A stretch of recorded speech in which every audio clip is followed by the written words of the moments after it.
Police की हड़ताल लगातार जारी है। सेक्टर 12 में कई दिनों से महीनों बीत चुके हैं, इनकी हड़ताल लगातार चालू, अपनी जिद पर अड़ी हुई है।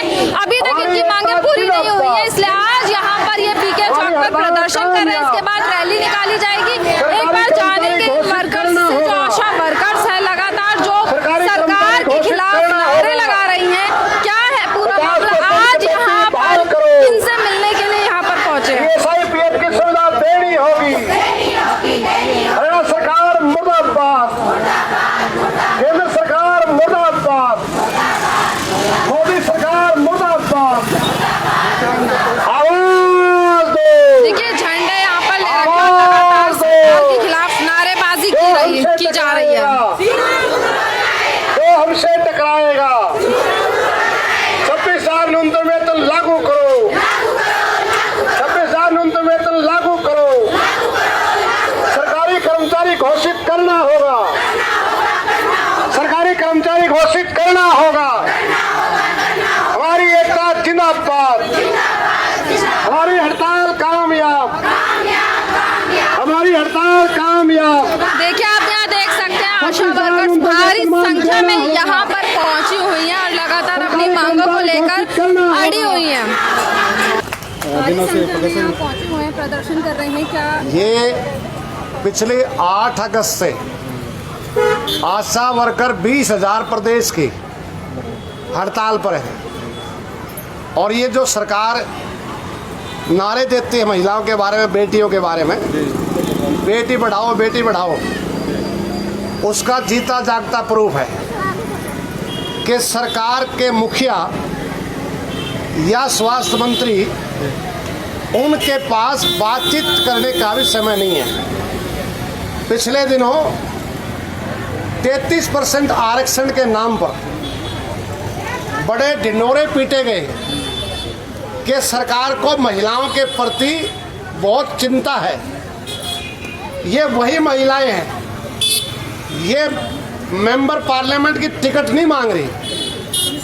ये कह रही है 2005 में ये नेशनल हेल्थ मिशन के तहत लगी थी।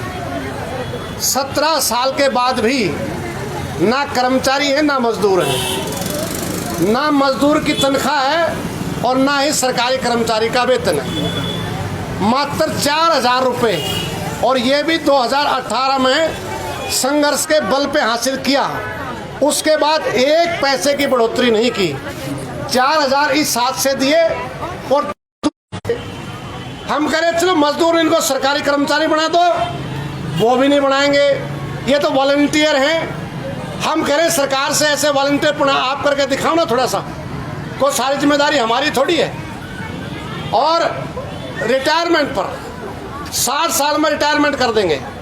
जब ये सरकारी कर्मचारी नहीं है तो जब तक फिजिकल फिट रहे या 65 साल तक उम्र तक इनको ये सेवा में रहना चाहिए, उसको मानने को तैयार नहीं है। इसके बाद रिटायरमेंट बेनिफिट, एक आशा 60 साल के बाद रिटायर होकर के घर जाएगी तो बच्चों को मालूम नहीं पड़ेगा कि ये रिटायर होकर के आ गई, क्योंकि इसको ना तो ग्रेजुएटी है और ना ही सम्मानजनक कोई पेंशन है। पीएफ वगैरह भी नहीं, ना पीएफ है, ना ESI है, ना ग्रेजुएटी है, ना पेंशन है।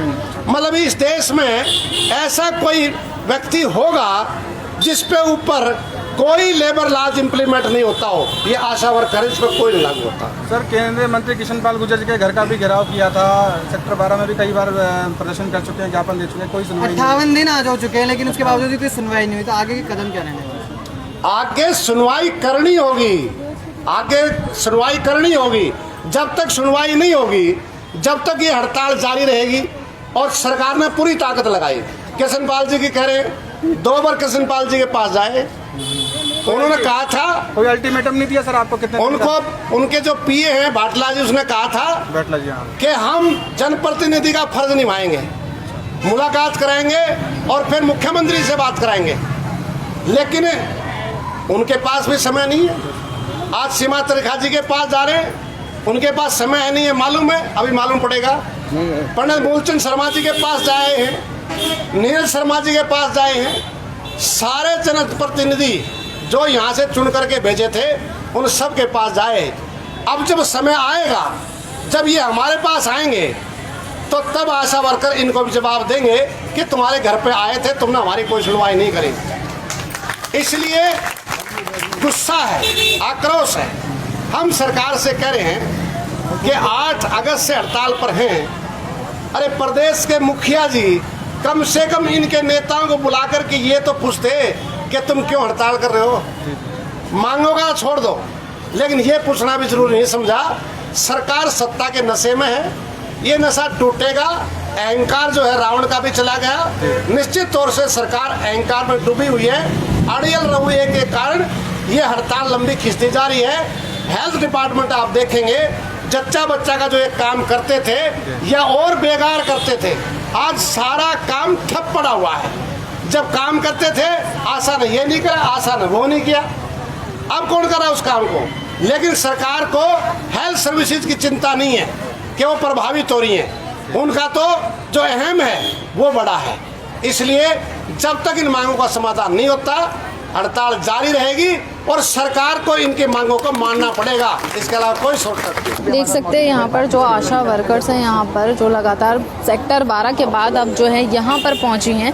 एक बार जान लेते हैं उनसे भी कि क्या कहना चाहते हैं। आपको मालूम है हमारे सरकारी कर्मचारी का दर्जा दे, तारीख को एक मीटिंग हुई थी, सरकारी कर्मचारी का दर्जा दे और हमें पक्की करे। 29 तारीख की मीटिंग चल रही है। ये लगातार 2 महीने 3 महीना चल रहा है, तीसरा महीना चल रहा है 5 घंटे हड़ताल, लेकिन सरकार सुन नहीं रही है। सुनवाई नहीं हो रही है। प्रिंसिपल सेक्रेटरी कहाँ तक अभी तक आप गए हुए हैं इस इन मांगों को लेकर? नमस्कार, मेरा नाम रेखा शर्मा है, मैं जिले के प्रधान हूँ। हम हर जगह गए कि ये हमारे जो स्वास्थ्य मंत्री कैबिनेट मंत्री लोचन शर्मा जी के पास गए थे, फिर कृष्ण पाल गुर्जर जी के पास गए थे, आज सीमा त्रिखा जी के पास जा रहे हैं और हम नीरज शर्मा जी के पास भी गए थे। हमारे हर जगह हमने ज्ञापन दिया, किसी ने कोई सुनवाई नहीं करी है। आश्वासन क्या दिया गया? सब यही आश्वासन देते हैं, आपकी मांगों को हम ध्यान रखेंगे, हम आपकी फाइल को आगे बढ़ाएंगे। लेकिन किसी ने कोई फाइल आगे नहीं बढ़ाई है, ना अभी तक कोई मांग की सुनवाई हुई है। जैसे कि हर तरीके से आक्रोश निकालने की कोशिश की, थाली चम्मच बजाकर भी आक्रोश निकाला था, लेकिन उसके बाद कोई सुनवाई नहीं हुई। तो आगे क्या कदम जो है रहने वाले? अब ऐसा है, अगर इस सरकार नहीं सुनती है तो हमारे आगे लंबे टाइम तक हड़ताल ऐसे चलती रहेगी, धरना ऐसे चलता रहेगा। हमारा सारा काम ठप हो रहा है, सभी हमारी सुविधाओं से परेशान हो रहे हैं क्योंकि हम कोई भी सुविधा नहीं ले पा रहे हैं। इसलिए हमारे सारा काम सरकार को पता है, सारी जनता दुखी है, कोई काम नहीं हो पा रहा है, लेकिन सरकार नहीं सुन रही। लेकिन अगर जब तक हमारी सरकार हमारी मांगों को नहीं सुनेगी तब तक हम कोई भी धरना के समापन नहीं करेंगे, धरना जारी रहेगा। मुख्यमंत्री बताएंगे कि हमारी सरकार की कितनी अत्याचार हम लोग पे कर रही है, तो हम घर घर जाके इन पर वो करेंगे, बताएंगे, इसको वोट ना दें, इस सरकार को वोट ना दें। मामले में सरकार जी क्या कहना चाहते हैं? अभी तक भी सुनवाई नहीं हुई है। अब क्या होगा? ये अभी हमारी सुनवाई नहीं हुई है। 29 तारीख को जो मीटिंग हुई थी उसमें वार्ता हुई थी, मगर उन्होंने अभी हमारी बातें मानी नहीं है। अब एक मीटिंग के लिए और कह रहे हैं कि एक मीटिंग और करवाएंगे, उसके बाद पता चलेगा कि क्या करेंगे। पर जब तक हमारी वार्ता नहीं होती है, हमारी बातें नहीं मानी जाती, हमारा आंदोलन जारी रहेगा। ऑब्जर्वेशन देगा कि नहीं, ऐसा इतना नहीं, थोड़ा इसमें वो मना करके वो कह रहे हैं वो कहीं बाहर गई हुई, चंडीगढ़ गई हुई हैं, तो उनको कोई पीए वगैरह आएगा, वो ज्ञापन लेगा आज। मुख्यमंत्री का नहीं, खजाने में पैसा ही नहीं है।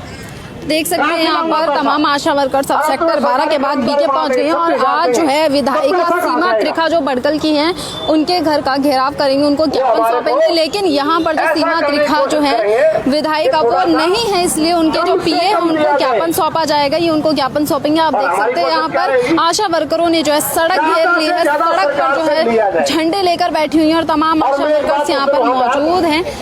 देख सकते हैं यहाँ पर अभी क्या आश्वासन दिया जाएगा इनको, वहाँ से कब तक इनकी मांगे पूरी होंगी देखने का विषय है। इसी तमाम खबरों के लिए बने रहिए पायनियर हरियाणा के साथ। नमस्कार।